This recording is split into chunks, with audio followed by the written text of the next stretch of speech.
Assalamualaikum warahmatullahi wabarakatuh. Berjumpa lagi dengan saya. Kita akan melanjutkan materi minggu lalu. Sekarang bab 4 kelas 11, materinya yaitu saling menasehati dalam Islam. Jangan lupa ini adalah pendidikan agama Islam. Dengan saya Feti Angli, SMA Negeri 1 Trawas. Oke, sudah siap ya? Saling menasehati dalam Islam. Kira-kira saling menasehati dalam Islam itu apa saja? Yang pertama, khutbah. Yang kedua, tabligh. Yang ketiga, dakwah.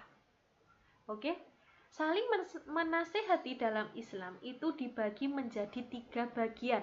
Yang pertama adalah khutbah, yang kedua adalah tabligh, yang ketiga adalah dakwah. Ketiga-tiganya saya kira kita sering mendengarkan, ya. Apa sih maknanya khutbah?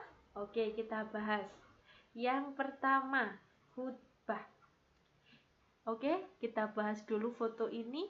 Foto ini saya ambil waktu pondok Ramadan tahun lalu, ya. Waktu pondok Ramadan tahun lalu, bisa dilihat sendiri kalian yang mana, ya. Bisa dilihat sendiri kalian yang mana. Khutbah secara bahasa yang artinya memberi nasihat. Secara istilah memberi nasihat dalam kegiatan ibadah dengan syarat dan rukun tertentu yang berkaitan dengan keabsahan atau kesunahan ibadah, seperti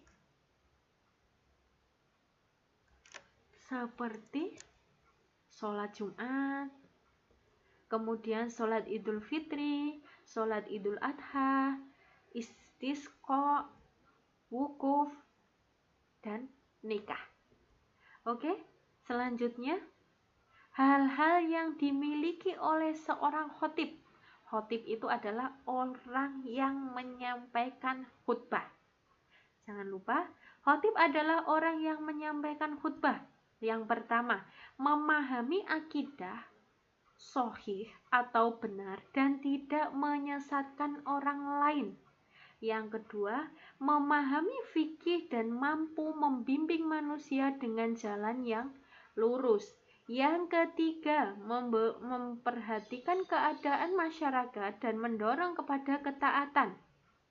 Keempat, orang yang sholih yang mengamalkan ilmunya. Oke, ini menyampaikan syarat khotib, tabligh, dan dakwah. Sama syaratnya, yaitu Islam, balik, berakal sehat, mengetahui ilmu agama. Berikutnya, rukun khutbah. 1. Membaca hamdalah. 2.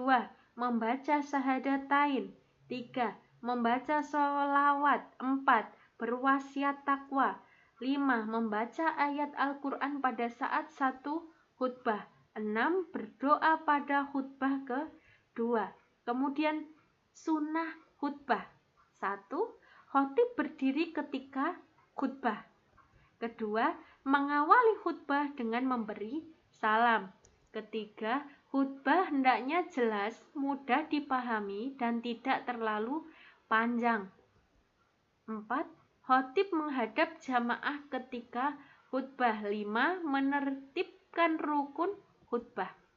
Terakhir, membaca surat Al-Ikhlas ketika duduk di antara dua khutbah. Oke, khutbah tadi sudah selesai, kita masuk ke tabligh. Secara bahasa artinya menyampaikan, memberitahukan dengan lisan. Secara istilah, kegiatan menyampaikan pesan Allah Subhanahu wa ta'ala secara lisan kepada satu orang atau lebih untuk diketahui dan diamalkan isinya. Oke.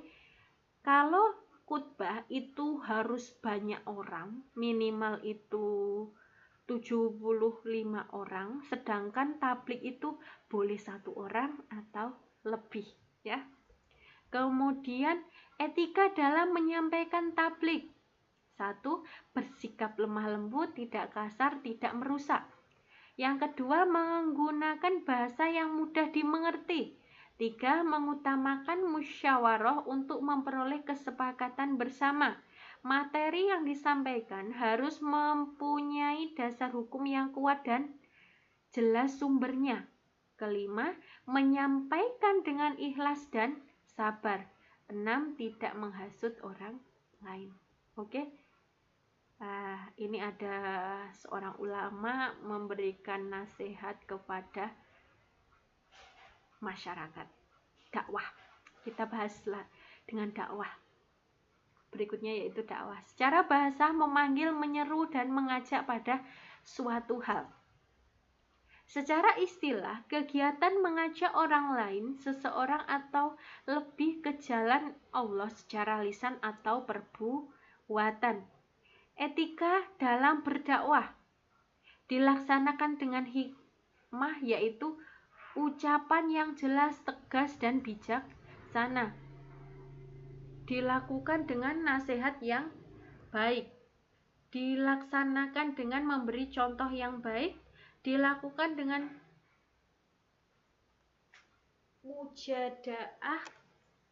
mujadalah atau diskusi. Ikhlas dalam berdakwah. Katakanlah, aku tidak meminta upah sedikit pun kepada kamu dalam menyampaikan risalah itu. Ya. Berarti kita harus ikhlas dalam berdakwah, menyiarkan ajaran agama Islam. Oke? Sekian dari saya. Syukron. Billahi taufik wal hidayah. Wassalamualaikum warahmatullahi wabarakatuh. Sampai jumpa materi berikutnya.